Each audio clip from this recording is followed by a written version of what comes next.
संसार में कई मोर्चों पर युद्ध चल रहा है। ज्यादातर मोर्चों पर चल रहे युद्ध में इनडायरेक्ट रूप से कई देश शामिल हैं। रूस और यूक्रेन के बीच 2 साल से युद्ध चल रही है। इन दो देशों के बीच चल रहे युद्ध में अमेरिका समेत कई पश्चिमी देश इनडायरेक्ट रूप से शामिल हैं। इसके अलावा इजरायल और आतंकी संगठन हमास के बीच भी युद्ध चल रहा है। इस जंग में भी अमेरिका और ईरान समेत कई देश इनडायरेक्ट रूप से शामिल हैं। वर्तमान समय में दुनिया 2 गुटों में बंट चुकी है। रूस के राष्ट्रपति व्लादिमीर पुतिन कई बार परमाणु हमले की धमकी दे चुके हैं। यह बम दुनिया के सबसे खतरनाक बमों से एक है। जापान के हिरोशिमा और नागासाकी में दुनिया ने इस बम की विनाश लीला देख चुकी है। अगर किसी देश पर परमाणु बॉम्ब फेंक दिया जाए तो लाखों की आबादी एक झटके में खत्म हो जाएगी। सेकेंड वर्ल्ड वॉर के दौरान सबसे पहले परमाणु बम का इस्तेमाल किया था। अमेरिका ने 6 अगस्त 1945 को जापान के हिरोशिमा शहर पर परमाणु बम गिराया गया था।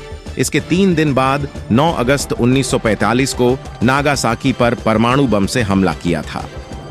इस परमाणु हमले के तुरंत बाद सेकेंड वर्ल्ड वॉर खत्म हो गया। जापान ने मित्र राष्ट्रों के सामने समर्पण कर दिया। लेकिन क्या आप जानते हैं कि महाभारत काल में भी परमाणु बम का इस्तेमाल किया गया था? वैज्ञानिकों को इस बात का सबूत मिल चुका है। वैज्ञानिक जूलियस रॉबर्ट ओपेनहाइमर ने परमाणु बम का आविष्कार किया था। उन्होंने अपने एक रिसर्च में इस बात को खुलासा किया है कि महाभारत काल में परमाणु बम जैसे विनाशकारी हथियारों का इस्तेमाल किया जा चुका है। दरअसल ओपेनहाइमर ने गीता और महाभारत का गहराई से स्टडी करने के बाद यह बात कही थी। रॉबर्ट ओपेनहाइमर ने महाभारत में बताए गए ब्रह्मास्त्र की मारक क्षमता पर रिसर्च किया था। उनके इस रिसर्च मिशन का नाम ट्रिनिटी यानी त्रिदेव था।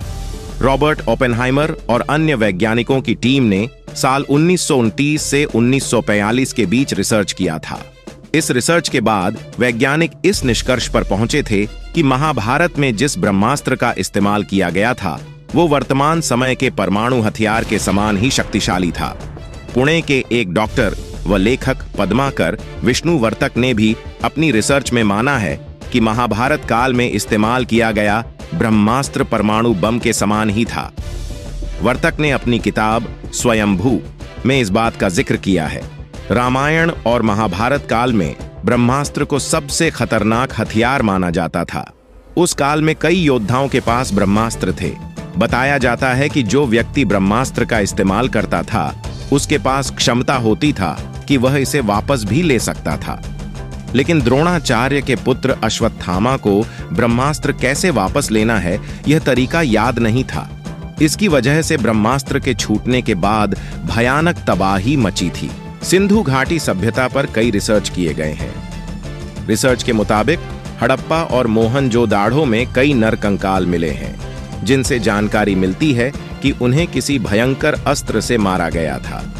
इसके साथ ही यहाँ पर कई ऐसे प्रमाण भी मिले हैं जिनसे यह पता चलता है कि किसी काल में यहाँ अत्यधिक मात्रा में रेडिएशन उत्पन्न हुआ था, जितना किसी परमाणु बम के विस्फोट के बाद होता है।